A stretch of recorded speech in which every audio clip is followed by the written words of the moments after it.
என் அப்பனே கணேசா, என்னப்பா, குரு பிரம்மா குரு விஷ்ணு குருதேவோ மகேஸ்வரா குரு சாக்ஷாத் பரபிரம்மம் தஸ்மை ஸ்ரீ குருவே நமக.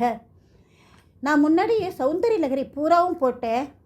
இந்த வெள்ளிக்கிழமையிலேருந்து ரெண்டு ஸ்லோகம் அதுக்கு உண்டான தமிழ் மீனிங்கை சொல்கிறேன். சிவசக்தியா யுக்தோ யதி பவதி பிரபவிதும் நசே தேவம் தேவோ நகலு குசலஸ்பந்திதுமபி அதஸ்வாமராத்யாம் ஹரிஹர விருஞ்சாதிபிரபி பிரணந்தும் சோஸ்தும் வ கதமகிருத புண்ணிய பிரபவதி. அப்படின்னாக்க அதோட அர்த்தம் என்னன்னாக்கா, ஆதிசங்கரர் சொல்கிறார், சகல லோகத்தையும் படைக்கிற ஈசன் சக்தியான பார்வதி உன்னுடன் இணைந்தால்தான் இந்த உலகத்தை படைக்க முடியும்.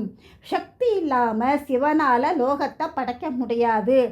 மும்மூர்த்திகளான சிவன், விஷ்ணு, பிரம்மா, இந்த மும்மூர்த்திகளும் துதிக்கின்ற உன்னை முன்ஜென்ம புண்ணியம் இல்லை என்றால் என்னால் துதிக்கவோ நமஸ்கரிக்கவோ முடியாதே தாயே அப்படின்னு சொல்கிறார். ரெண்டாவது பாட்டு ஸ்லோகம்.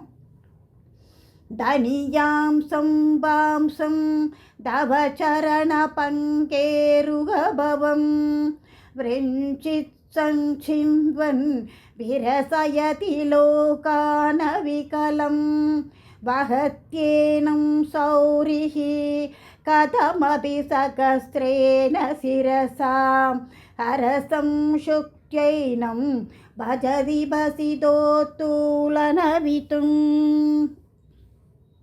அம்மா, உன்னோட பாத துளியை சேர்த்து பிரம்மா இந்த உலகத்தையே படைச்சிருக்கார்.